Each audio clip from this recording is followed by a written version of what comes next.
Mazda RX-8 might be one of the most misunderstood sports cars ever made. Some people call it unreliable, some people call it a rotary mistake. But here's the short version. To understand the RX-8, you have to understand why Mazda built it and what they were actually trying to do. This isn't a hate video. Honestly, it's a reality check for everyone.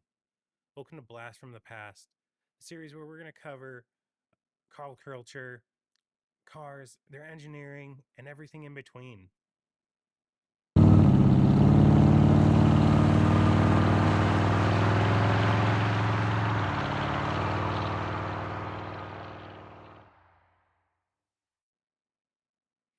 Today we'll be covering Mazda's RX-8.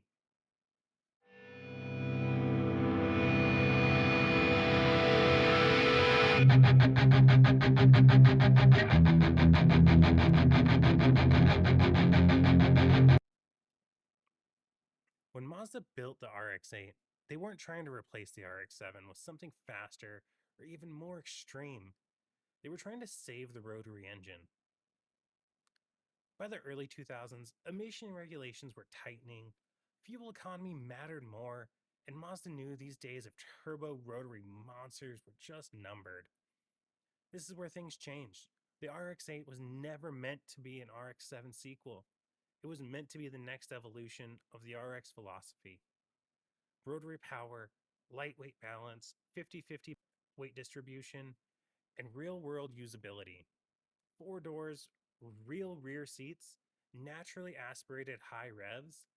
Mazda's goal was not domination with this. It was the rotary engine's survival. So let's talk about it. What actually makes the RX-8 different? At the heart of this car, we have the 13B Renesis rotary engine. We got no pistons, no valves, no camshafts. And instead of pistons slamming up and down, we've got a triangular rotor spinning inside a housing connected to an eccentric shaft, creating a continuous combustion loop. And the important part, one rotor is going to replace an entire piston assembly. That means we've got fewer moving parts, incredibly smooth operation, and the ability to live at high RPMs.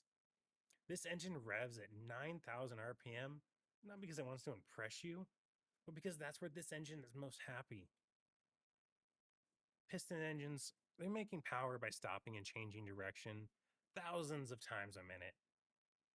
Rotaries don't, they spin. That smooth rotation is why the RX-8 feels balanced, light on its feet, and completely different from an inline 4 or a V-style engine. But here's the trade-off. That same precision means rotaries demand a good chunk of attention. They don't tolerate that kind of neglect that most people give an appliance vehicle. They don't want you to take short trips to the gas station and back. They don't want to be treated like an appliance, like so many people have.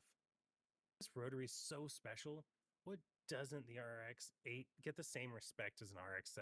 Short answer, it was timing.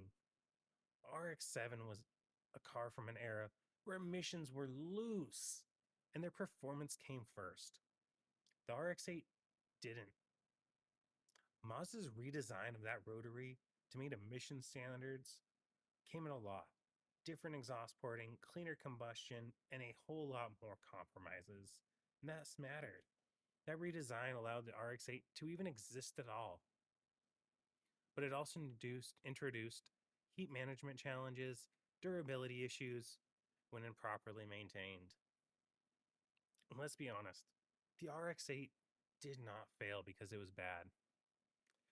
It failed because you can't treat it like a Corolla. And by the mid 2000s, buyers were expected sports cars to drive and behave like any other daily commuter. Cold starts, short trips, no warm ups, no oil checks. And yet, that works for piston engines. Rotaries do not forgive that. The RX-8 demands some attention. Proper warm ups, proper cool downs after driving, oil awareness, compression health. This car demands some love. and it's going to punish any disrespect that you give it. Here's the part that people don't talk about enough: what it's like to own them. Yeah, RX8s are cheap to buy. You see them all over Marketplace. But when you ignore them, they no longer are a good, affordable option.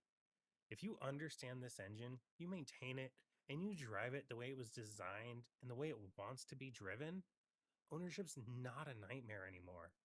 It's a relationship between you and your car. You don't own this Rotary, you're participating in it. Should you own one? I'm gonna make this real simple. If you want an appliance car, a gas getter, a fucking car that you can take to pick up your kids, never check your oil, it's not for you. If you expect a car to torque out at 3,000 RPMs, it's not your car. But if you lose some high revs, some sweet, smooth balancing, driving something different just makes you happy, this RX8 makes some sense. Where does the RX8 land in our Blast from the Past scoring? It's got great engineering, a fantastic driving experience. The reality of owning them is a little rough on most people. That's not a flaw. It's just the price of admission for you. RX8 isn't misunderstood because it's flawed. It's misunderstood because it's honest. Thank you for tuning in to Blast from the Past. We hope you like the entertainment. If you don't mind giving us a like, a subscribe, smashing that bell button, and leave a comment. Tell us what you'd like to hear about next. We're happy to go over every car that's ever been made. Thank you for your time.